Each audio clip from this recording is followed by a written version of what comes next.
This episode was acceptable.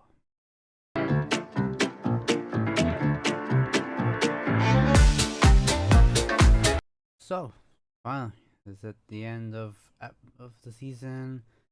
Ahsoka finally has concluded. It was a ride, that's for sure. This whole season, I was hoping it was gonna be good. It was pretty good. It ended okay, I think. Honestly, uh, this show was going so high, sky high. In those first 6 episodes, really. But then the last two definitely went down a little bit for sure. But I liked them. You know, it wasn't so bad like Mandalorian season 3. It wasn't so bad as most of Obi-Wan or most of Boba Fett. This was acceptable. It was good. Just needed that better ending, I think.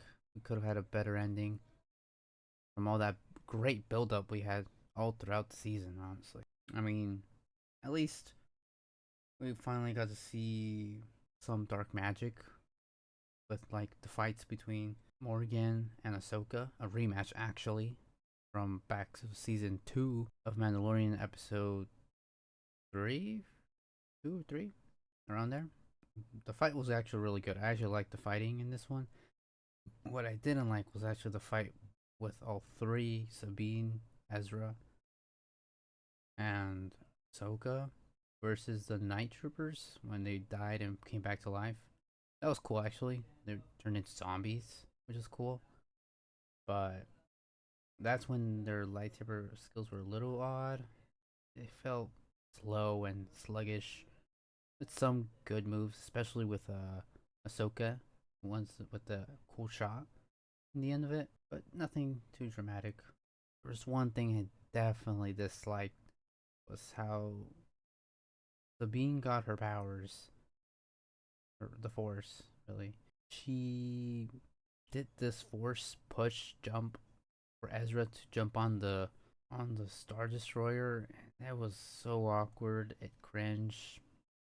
Like, sure, she might have been able to have done that, but too soon. It was too early for her just knowing how to pull a lightsaber to doing that.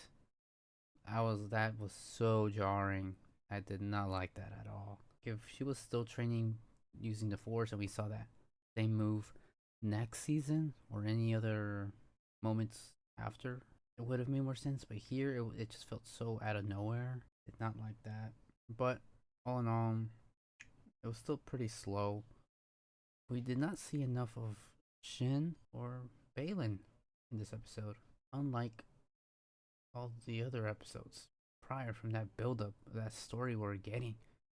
And yes, Shin's was more disappointing because we literally just see one scene of her and does lifts up her lightsaber, but I don't know what that was about. Balin, though, however, we at least get something that it was with the daughter, the son, and the father from Clone Wars stuff related to the scene we see in Rebels.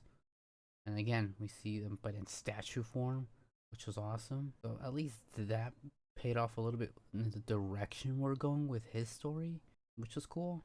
That I definitely liked. And then it ends with Ezra making it home. Don't know how he escapes it without Thrawn knowing. Little plot point there, that plot hole that we did not acknowledge. Like, what?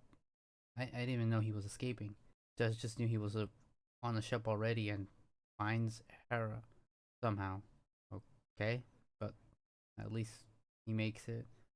Thrawn escapes and makes it to Dathomir, which was their end goal actually.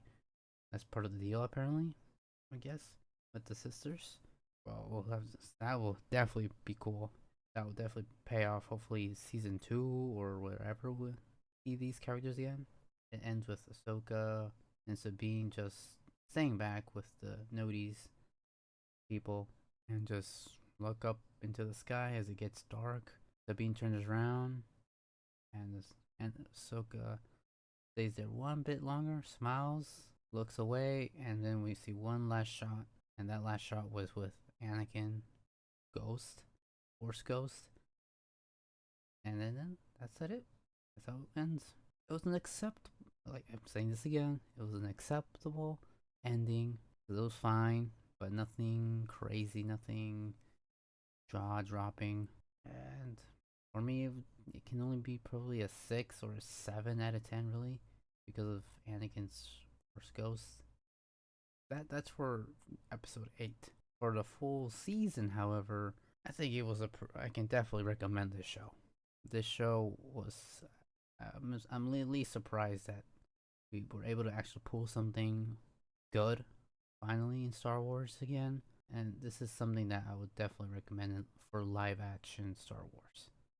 Between most of the shows we've gotten, besides Mandalorian, of course, and some would say Andor, this was also definitely up there in one of the best shows that they've made so far for Disney Plus. So for an overall, I mean, yeah, it started off great, but does end a little but doesn't end terrible like Mando season 3, Boba Fett. I would say Obi-Wan, but Obi-Wan's finale was kind of cool though with the Darth Vader fight. But if I'm gonna give a rating for this show overall, I would give it a 7, an 8 out of 10.